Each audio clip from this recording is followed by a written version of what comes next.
other foreign policy interests. So, the primordial interest of the United States, over which for a century we have fought wars, the First, Second Cold War, has been the relationship between Germany and Russia, because united they are the only force that could threaten us, and to make sure that that doesn't happen.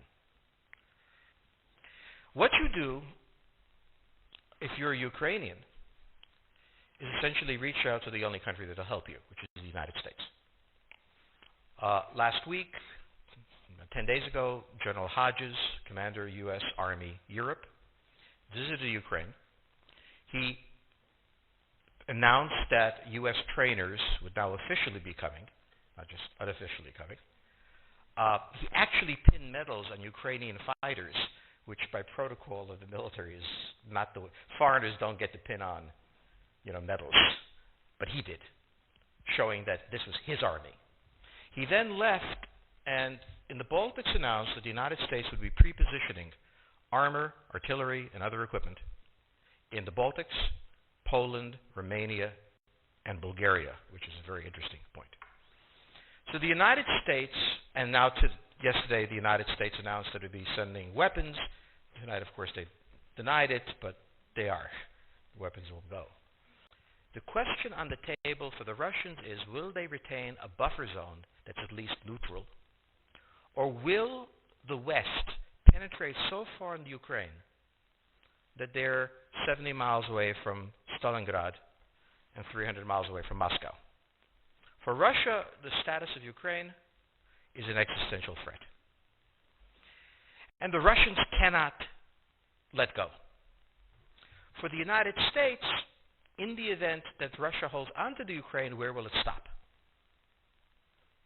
Therefore, it's not an accident that General Hodges, who's been appointed to be blamed for all of this, is talking about pre-positioning troops in Romania, Bulgaria, Poland, and the Baltics.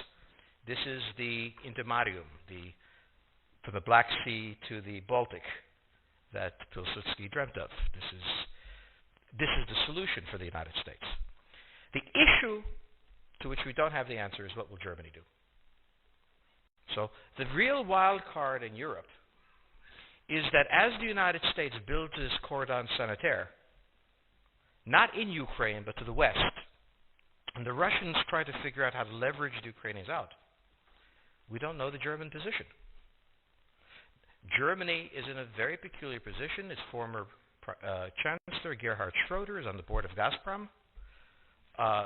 They have a very complex relationship to the Russians. The Germans themselves don't know what to do.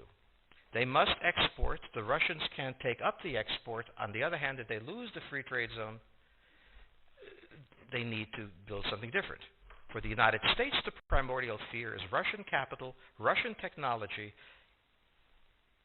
German technology and German capital, Russian natural resources, Russian manpower, as the only combination that has, for centuries, scared the hell out of the United States. So how does this play out? Well, the U.S. has already put its cards on the table. It is the line from the Baltics to the Black Sea.